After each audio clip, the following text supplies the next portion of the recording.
उत्तराखंड देख रहे हैं आप। लोकमंच न्यूज में आपका स्वागत है। मैं हूं आपकी सुरभि राजपूत। सीधे रुख करते हैं अब खबरों की। उत्तराखंड सरकार कांवड़ यात्रा के संचालन को लेकर पड़ोसी राज्यों से बात करने के बाद ही इस संबंध में निर्णय लेगी। आपको बता दें, उत्तर प्रदेश के मुख्यमंत्री योगी आदित्यनाथ ने कांवड़ यात्रा 25 जुलाई से शुरू करने का ऐलान कर उत्तराखंड सरकार की दुविधा को बढ़ा दिया था। उनके इस ऐलान के बाद उत्तराखंड के मुख्यमंत्री पुष्कर सिंह धामी ने बीते गुरुवार को बैठक भी बुलाई, जिसमें कांवड़ यात्रा के संचालन की संभावना पर मंथन हुआ। शुक्रवार को पड़ोसी राज्यों से भी बात करके राज्य सरकार कोई निर्णय ले सकती है। बैठक में मुख्यमंत्री ने उच्चाधिकारियों को निर्देश दिए हैं कि इस संबंध में पड़ोसी राज्यों के साथ व्यापक विचार विमर्श कर सभी पहलुओं को ध्यान में रखते हुए निर्णय लिया जाए। बैठक में मुख्य सचिव डॉक्टर एस संधू, अपर मुख्य सचिव राधा रतूड़ी समेत कई अधिकारी उपस्थित दिखे।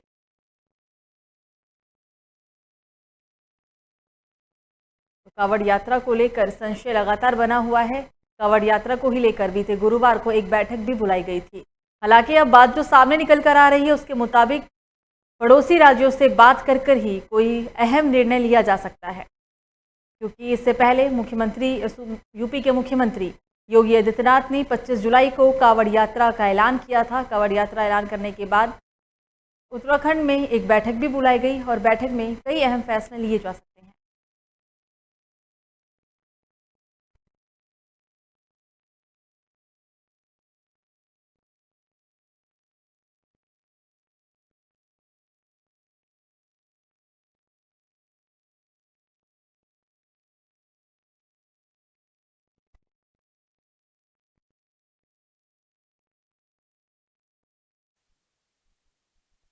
तो प्रदेश के खाद्य नागरिक आपूर्ति मंत्री बंशीधर भगत की अध्यक्षता में विधानसभा स्थित सभा कक्ष में खाद्य एवं नागरिक आपूर्ति विभाग के अंतर्गत सरकारी राशन विक्रेताओं की समस्या के संबंध में विभागीय समीक्षा बैठक आयोजित की गई। आपको बता दें, इस बैठक में राशन विक्रेताओं की समस्याओं को सुनकर निर्णय भी लिया गया कि राज्य खाद्यान्न योजना व चीनी के लिए राशन विक्रेताओं का लाभांश बढ़ाकर 50 रुपये प्रति क्विंटल कर दिया जाएगा। अभी तक ये चीनी रुपये में 7 रुपये 28 पैसे और राज्य खाद्य योजना में 18 रुपये प्रति क्विंटल था।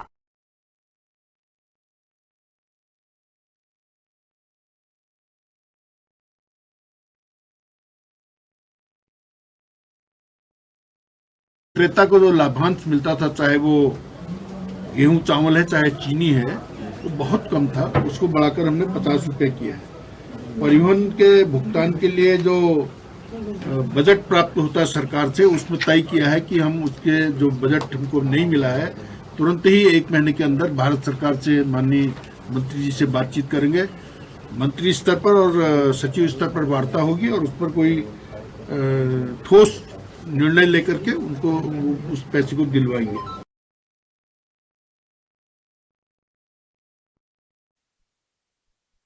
तो वहीं उत्तराखंड में भी हिमाचल प्रदेश की तर्ज पर भू कानून बनाने की मांग और मुहिम लगातार तेज होती जा रही है। डोईवाला में आज लोक गायक अमित पलयान के साथ तमाम युवाओं ने उत्तराखंड सरकार के साथ साथ भारत सरकार से भी उत्तराखंड में सख्त भू कानून बनाने की मांग करते हुए कहा है कि अब समय आ गया है कि उत्तराखंड का अपना भू कानून बने, जिसमें बाहर के लोगों को जमीन खरीदने की अनुमति ना हो, क्योंकि वर्तमान समय में उत्तराखंड में जमीनों को कंक्रीट के जंगलों में तब्दील करने का काम तेजी से किया जा रहा है। तो वहीं बताते चले, इस दौरान भूमाफियों का कब्जा भी उत्तराखंड की जमीन पर देखने को मिल रहा है।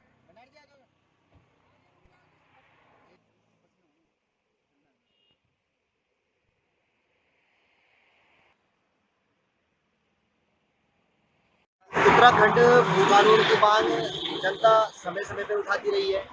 पहले ये था 2001 में, जब वर्तमान उस समय सरकार थी, तो उन्होंने 500 वर्ग मीटर ही कोई बाहर उत्तराखंड से बाहर वाले खरीद सकते हैं। लेकिन 2018 में सरकार ने इसको 500 वर्ग मीटर को हटा के ये कर दिया था कानून कि बाहर, यानी कि उत्तराखंड से बाहर के लोग यहाँ पे जमीनें खरीद सकते हैं, जितनी मर्जी वो खरीद सकते हैं। तो उत्तराखंड की जनता यही मांग कर रही है कि हिमाचल की भांति, मतलब जैसे हिमाचल में एक कानून है भू कानून, कि उसी की भांति उत्तराखंड में भी ये कानून लागू हो, भू कानून लागू हो। तो वहीं देवभूमि उत्तराखंड में धर्मनगरी हरिद्वार इस समय चर्चा के विषय बन गया है, क्योंकि जिस तरीके से यहां पर दिन दहाड़े ज्वेलर्स की दुकान में करोड़ों रुपए की डकैती की गई, उससे पूरे शहर में एक दहशत का माहौल है। व्यापारियों में पुलिस प्रशासन के खिलाफ गुस्सा है क्योंकि 24 घंटे गुजर जाने के बाद भी अभी तक पुलिस के हाथ खाली हैं। डीआईजी नीरू गर्ग भी हरिद्वार पहुंची और पुलिस के अधिकारियों से घटना की जानकारी भी ली। डीआईजी ने कहा है कि हमने 10 टीम बनाकर अलग अलग जगह भी भेजा है और जो भी लीड मिल रही है उससे हमें उम्मीद है कि जल्द ही इन लुटेरों को पकड़ लिया जाएगा।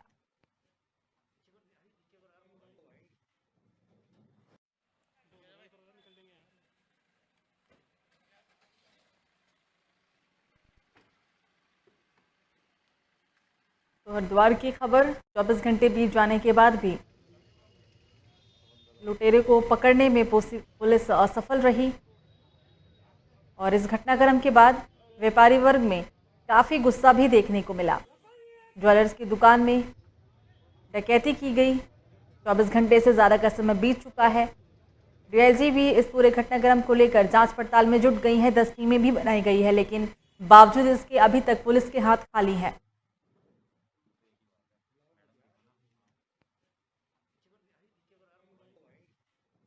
देखिए, हमें काफ़ी सारे इसमें लीड्स मिले हैं, अलग अलग कुछ पॉइंट्स पता चल रहे हैं। जो भी हमें लीड मिल रही है उसी के बेसिस पर अलग अलग जगह पर हमने टीम्स रवाना कर दी हैं। अब तक हम 10 से ज़्यादा टीम्स भेज चुके हैं और सभी टीम्स काम कर रही हैं। यहाँ पर डिस्ट्रिक्ट में भी अलग टीम्स काम कर रही हैं।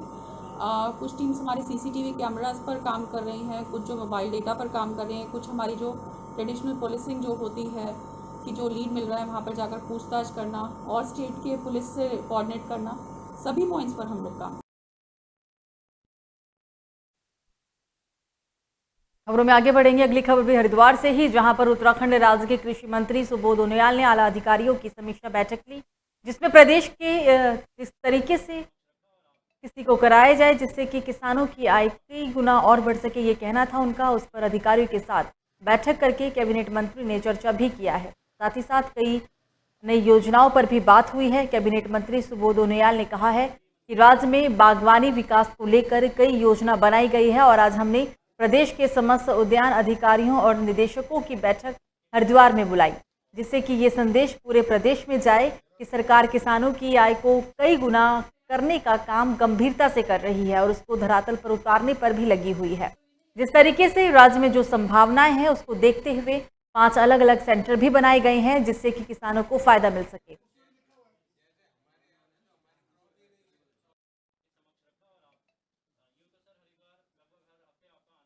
उद्यान के क्षेत्र में जो बागवानी का क्षेत्र है उसमें बहुत बड़ा पोटेंशियल है और विगत कुछ वर्षों में क्योंकि उद्यान के क्षेत्र में जो संभावनाएं थी उनको धरातल पे उतारने के लिए कोई बहुत ज़्यादा काम नहीं हो पाया। तो पिछले कुछ वर्षों से हम लोगों ने इसमें बागवानी विकास को लेकर कि किस तरह हॉर्टिकल्चर सेक्टर में जो पोटेंशियल है उसको एक्सप्लोर करके हम किसान की आय को दोगुना कर सकें और उसकी आर्थिकी को मजबूत कर सकें। इसके लिए कई योजनाएँ और नई नई हम लोगों ने कोशिशें की। तो जैसे जैसे 2022 का चुनाव नजदीक आ रहा है उतनी ही तेजी के साथ सभी राजनीतिक दल भी तैयारियों में जुट गए हैं। जगह जगह राजनीतिक दलों द्वारा कार्यक्रम किए जा रहे हैं। उसी के तहत आज प्रदेश के आम आदमी पार्टी का मुख्य चेहरा कर्नल अजय कोठियाल आज से कुमाऊं का दौरा शुरू कर दिए हैं। कुमाऊं के प्रवेश द्वार जसपुर में कर्नल अजय कोठियाल के पहुंचने के बाद जसपुर पार्टी कार्यकर्ताओं में उनका जमकर भव्य स्वागत भी किया, जिसके बाद वो रामनगर युवा जन संवाद कार्यक्रम के लिए निकल गए। वहीं कर्नल अजय कोठियाल ने इस दौरान कहा है कि उत्तराखंड प्रदेश का कुमाऊं क्षेत्र बहुत ही बड़ा क्षेत्र है और उत्तराखंड नवनिर्माण होना है, जिसके लिए हम पूरी तैयारी कर रहे हैं।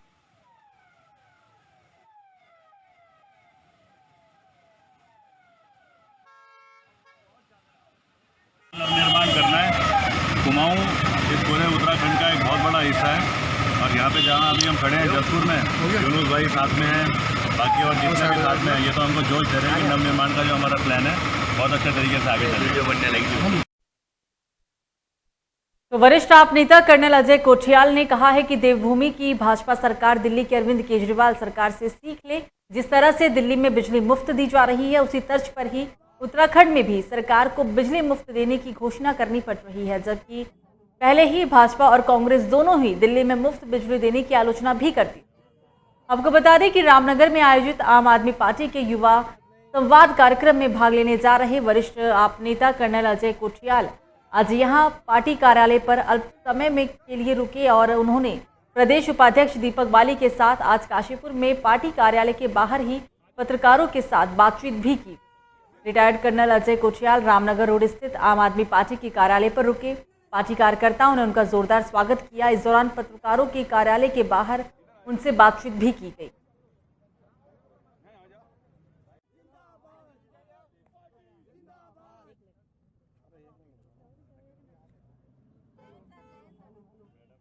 ये तो एक प्लान स्कीम है जो कि एक तरीके से चलती है। पार्टी ने एक प्लान कर रखा है कि जब हम नवनिर्माण की बात कर रहे हैं, बताना भी तो है कि नवनिर्माण की परिभाषा क्या होती है। उसके लिए ना हमें लोगों से इंटरेक्शन करना है। आज युवाओं के साथ में हम मिलने जा रहे हैं, क्योंकि युवा एक, मेरे को क्या हर किसी को पता है, युवा एक आज वो ताकत है जो कि किसी भी प्रोजेक्ट को, किसी भी सोच को ज़मीन पे एक शेप दे सकती है। तो आज एक यूथ कॉन्क्लेव रामनगर में, उसके लिए हम जा रहे हैं उनसे मिलने के लिए। बहुत सारी डिस्कशन में एडवाइस आएगी, उससे कोशिश करेंगे कि नवनिर्माण जिसको हम बोलते हैं। तो लालकुआं के हल्दूचौर में एक कार्यक्रम में पहुंचे अरविंद पांडे के काफिले को रोकने का प्रयास करते हुए ग्राम प्रधान संगठन के प्रधानों ने अरविंद पांडे मंत्री को काला झंडा व मुर्दाबाद के नारे लगाते हुए विरोध दर्ज कराया है। बमुश्किल पुलिस ने कार्रवाई करते हुए उन्हें रोका और हिरासत में लेते हुए मुचलके पर छोड़ भी दिया। काले झंडे और विरोध की इस घटना पर पुलिस पर उंगलियां भी उठने लगी है। प्रश्न ये भी उठता है पुलिस की कार्यप्रणाली पर। देखिए, 12 सूत्री मांगों को लेकर पूरा उत्तराखंड के पंचायत अपने अपने ब्लॉकों में धरने प्रदर्शन कर रहे हैं, बैठे हुए हैं। और आज हमारा 9वां दिन है। माननीय पंचायत मंत्री जी ने हमारी बिल्कुल भी सुध नहीं ली है, तो हम उनको चेताना चाह रहे हैं कि आप जल्द से जल्द हमारी मांगों को सुनें और उस पर अमल करें।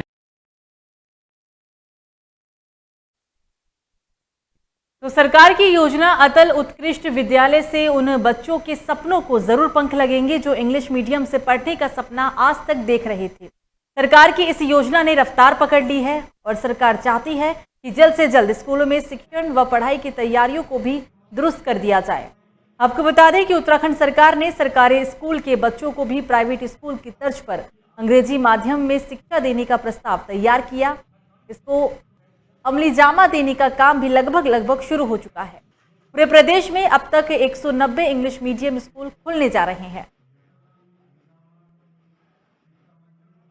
अवसर दिया है कि जो लोग आरटीई के तहत अपने बच्चों को ऑनलाइन आवेदन करेंगे उनका एडमिशन होंगे।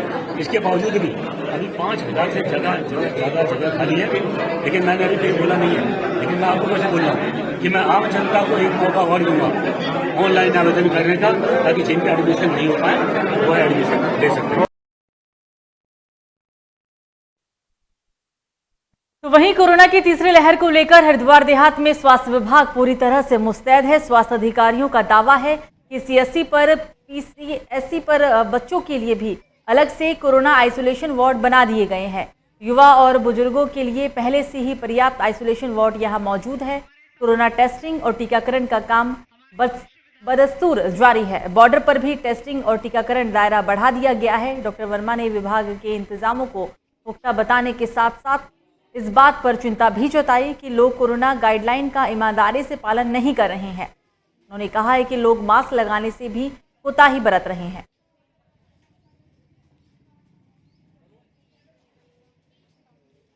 तीसरी पीडियाट्रिक के बच्चों में जो आने की संभावना है, उसके मद्देनजर डीएम साहब, सीडीओ साहब और हमारे सीएम साहब के निर्देश में जो भी एसओपी बनाई गई है, जो भी गाइडलाइन है, उसके अनुसार हमारा खानपुर अस्पताल है और सुल्तानपुर और लक्सर, इनमें जितने भी सारे उपकरण हैं सारे की डिमांड भेज दी गई है। और कुछ हमारे पास आ गए, कुछ आने वाले हैं। पूरी तैयारियों के साथ है कि कोई अगर कुछ भी समस्या होती है तो बच्चों के डॉक्टर्स भी अवेलेबल रहेंगे और उससे हर तरह से निपटा जाएगा।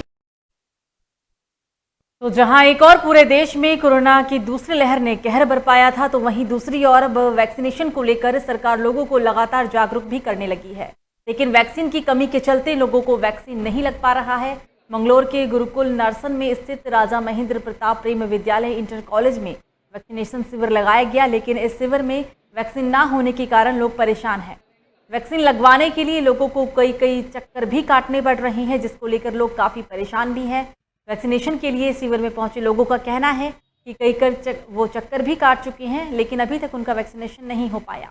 चिकित्सा अधीक्षक विवेक तिवारी का कहना है कि 2 दिन से वैक्सीन की कमी थी। वैक्सीन के लिए उच्च अधिकारियों को अवगत भी कराया गया और जल्दी ही वैक्सीन की कमी को दूर कर लिया जाएगा। हम यहाँ से राजा महेंद्र प्रताप इंटर कॉलेज में आए, तीसरा चौथा चक्कर है हमारा। यहाँ पे कोई वैक्सीन कोई सुविधा नहीं है, ना यहाँ कोई डॉक्टर है। अब पता कराते उसमें अस्पताल में जाकर तो यहाँ कोई उन्होंने कहा कि वैक्सीन ख़त्म हो चुकी। तो आम आदमी सब परेशान है, आदमी बाहर से भी आ रहे, तो उन्हें कोई यहाँ वैक्सीन मिल नहीं रही भाई। बिल्कुल कोई सुविधा है नहीं यहाँ से भाई। देखो खाली पड़ा, डॉक्टर वाक्टर कुछ नहीं आया। मैं राजा महेंद्र प्रताप इंटर कॉलेज में आया था वैक्सीन लगवाने के लिए। वैक्सीन यहाँ ख़त्म हो रखी है। आज मेरा ये 5वां चक्कर है, लेकिन वैक्सीन नहीं है। तीसरा चौथा दिन हो गया मुझे आते हुए, वैक्सीन नहीं हो रही यहाँ से। और आसपास के अस्पतालों में जाकर मैंने पता करा, वहाँ भी वैक्सीन नहीं मिल रही। स्वास्थ्य विभाग वाले कह रहे हैं कि पूरे हरिद्वार ज़िले में वैक्सीन ख़त्म है और सरकार दबाव बना रही है वैक्सीन लगाओ, लेकिन यहाँ वैक्सीन नहीं है। अभी ऐसा नहीं कि बहुत लंबे समय से कोई शॉर्टेज चल रही है। यहाँ 2 दिन से शॉर्टेज है वैक्सीन की। कि कल भी वैक्सीन कम थी तो सेशन हम लोग कम बना पाए, आज भी वैक्सीन हमारे पास नहीं है, लेकिन स्टेट से हमको मिल रही है वैक्सीन और उम्मीद है कि आज रात तक वैक्सीन हमको मिल जाएगी। तो कल तो नगर पालिका परिषद और मसूरी महिला कांग्रेस अध्यक्ष जसवीर कौर ने एक प्रेस वार्ता आयोजित कर कहा है कि मसूरी क्षेत्र के निवासी सरकारी योजनाओं से वंचित हैं। उन्होंने ये भी कहा कि मसूरी में पटवारी और राशन कार्ड अधिकारी सप्ताह में केवल 1 दिन ही बैठते हैं। साथ ही यहाँ के जरूरतमंद लोगों के आय प्रमाण पत्र, जाति प्रमाण पत्र, अस्थायी निवास प्रमाण पत्र बनने के लिए महीनों का इंतजार करना पड़ता है। साथ ही साथ सरकार की योजनाओं में अस्थायी निवास प्रमाण पत्र अनिवार्य भी कर दिया गया है, लेकिन जब मसूरी में पटवारी नहीं बैठेंगे तो आम आदमी अपना अस्थायी निवास प्रमाण पत्र कैसे बना सकेगा। जो योजनाएं सरकार द्वारा लाई जा रही है उससे यहाँ के लोग वंचित हैं।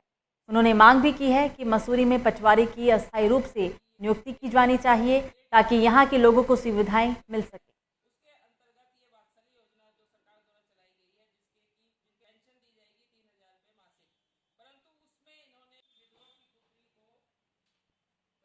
हमने आज महिला कांग्रेस ने यहाँ पर प्रेस कॉन्फ्रेंस ली की गई है क्योंकि जनता बहुत परेशान है।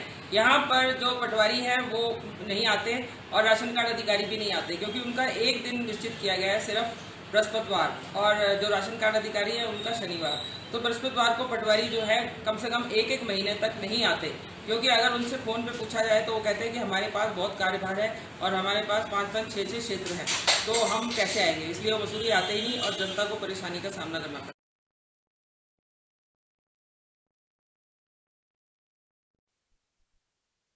तो जिला पौड़ी गढ़वाल की श्रीनगर विधानसभा के थलीसैंड ब्लॉक बिजली पानी सड़क को मूलभूत आवश्यकताओं में गिना जाता है, लेकिन विधानसभा श्रीनगर के संयुक्ताल गांव में सड़क न होने के कारण ग्रामीण मूलभूत सुविधाओं से वंचित हैं। ग्रामीणों का कहना है कि उनके द्वारा कई बार स्थानीय विधायक व कैबिनेट मंत्री धन सिंह रावत से सड़क के संबंध में वार्ता भी की गई, लेकिन केवल उनके द्वारा आश्वासन ही दिया गया।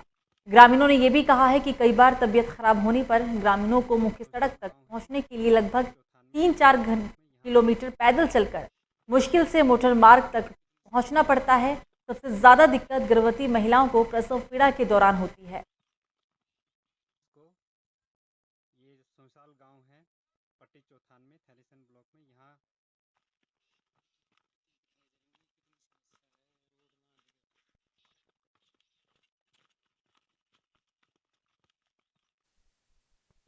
तो वहीं उद्यान विभाग के निदेशक डॉक्टर हरमिंदर सिंह बवेजा 2 दिन के लिए निदेशालय पहुंचे। इस दौरान उन्होंने विश्व प्रसिद्ध चौबटिया गार्डन का निरीक्षण किया और सेब से लहराते पेड़ों को देखकर उद्यान अधीक्षक डॉक्टर बीके गुप्ता की सराहना भी की। आपको बता दें, चौबटिया गार्डन की पूरे विश्व में स्वदेशी व विदेशी सेब को लेकर एक अलग ही पहचान है। उन्होंने गार्डन को एक और अधिक सुंदर बनाने के लिए नए नए किस्म के फूलों को लगाने को भी कहा। साथ ही उन्होंने कोरोना लॉकडाउन की मार झेल रहे उद्यान गाइडों से भी मुलाकात की और पर्यटन सीजन नहीं चलने पर उनका 1 साल का पंजीकरण शुल्क माफ करने की भी बात कही है। मशरूम सेंटर के बंद होने पर उन्होंने इसे जल्द ही शुरू करने को भी कहा है। इस दौरान निदेशक ने निदेशालय भवन में एक किसान गोष्ठी का भी आयोजन किया था, जिसमें उन्होंने किसान की समस्याएं भी सुनी। निदेशक ने काश्तकारों को हर संभव सहायता का आश्वासन दिया है। उन्होंने कहा है कि असली साइंटिस्ट किसान हैं। ग्रामीण क्षेत्रों में जाकर भी काश्तकारों से मुलाकात की। ग्रामीणों ने निदेशक से बगीचे और मधुमक्खी पालन के बारे में भी जानकारी ली। निदेशक ने अधिकारियों को ग्रामीण काश्तकारों की समस्याओं को प्राथमिकता से निपटाने के लिए आदेश दिए हैं। जहां तक आप चौबटिया गार्डन की बात कर रहे हैं तो ये एक हमारा कंपोनेंट है मशरूम का, तो डेफिनेटली इसमें भी जो है इंप्रूवमेंट्स आएंगी, बहुत इंप्रूवमेंट्स आएंगी। तो मैं आपको आश्वस्त करता हूं कि हम इस पे बहुत अच्छा कार्य कर रहे हैं, चाहे मशरूम हो, चाहे बी कीपिंग हो, चाहे हाईटेक नर्सरीज हो, उस पे हम बहुत अच्छी कार्य योजना बना रहे हैं। हम 74-75 करोड़ की कार्य योजनाएं नाबार्ड में दे रहे हैं। अभी जाके हमारी प्लान्स ऑलमोस्ट तैयार है, हम सरकार को देंगे तो वहां से पैसा मिलेगा। तो डेफिनेटली उसके लिए जो है हम पूरी प्लान के साथ तैयार है। उत्तरकाशी में जैसे मैं बता रहा था किसान भाइयों को कि हम उत्तरकाशी में एक tissue culture laboratory, high tech tissue culture laboratory की स्थापना करने जा रहे हैं।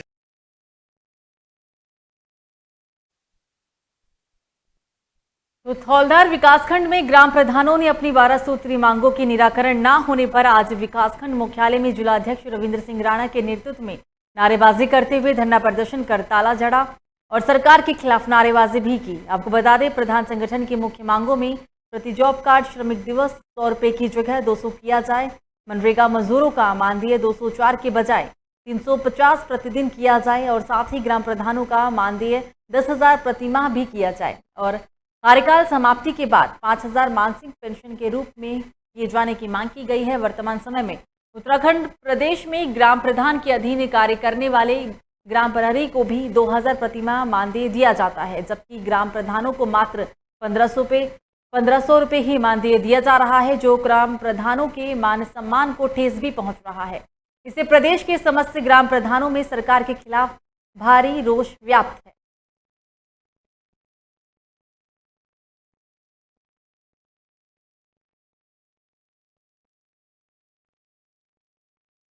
तो धरना देने का मुख्य कारण है जिसमें हमारी 12 सूत्रीय मांग है, जिसमें प्रमुखता से मानदेय हो गया और क्या बोलते हैं उसके लिए पेंशन संबंधित हो गया, मनरेगा में 100 दिन के बजाय 200 दिन का रोजगार हो गया, संबंधित कई मांगे हैं।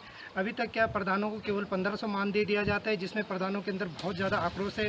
यहाँ तक कि हिमाचल पड़ोसी राज्य हमारा हिमाचल प्रदेश है, वहाँ पर भी प्रधानों का 3,000 मानदेय है, जबकि यहाँ उत्तराखंड सरकार केवल 1500 मानदेय प्रधानों को दे रही है।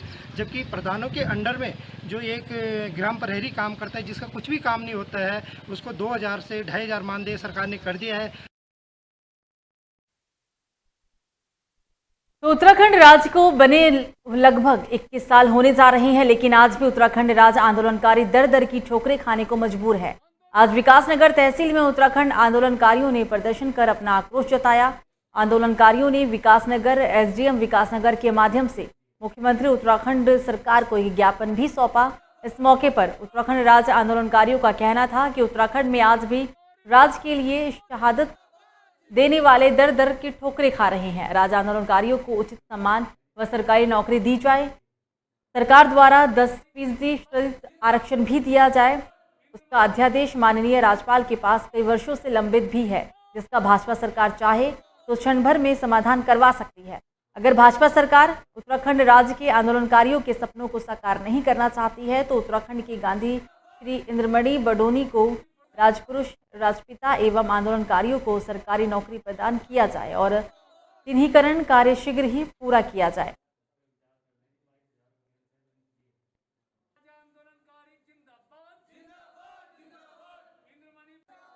उद्देश्य क्या है? जो पहाड़ की विडंबना थी, जो पहाड़ की पीड़ा थी, उस पीड़ा का निस्तारण करने के लिए और पलायन को रोकने के लिए यहाँ की आम जनता ने, जो दूरस्थ पहाड़ का व्यक्ति था, अपनी पीड़ा को सरकार तक पहुँचाने के लिए उत्तराखंड राज्य निर्माण की मांग की थी और उत्तराखंड राज्य निर्माण किया गया। लेकिन जो पहाड़ का व्यक्ति, जो पहाड़ की महिला जिसने यह आंदोलन किया था, उसको आज तक आंदोलनकारी घोषित नहीं किया गया है और सरकार उस महिला तक और उस व्यक्ति तक पहुंचने में नाकाम रही है। तो फिलहाल बुलेटिन में मुझे दीजिए इजाजत। लोकमंच न्यूज़ पर खबरों का सिलसिला जारी रहेगा। नमस्कार।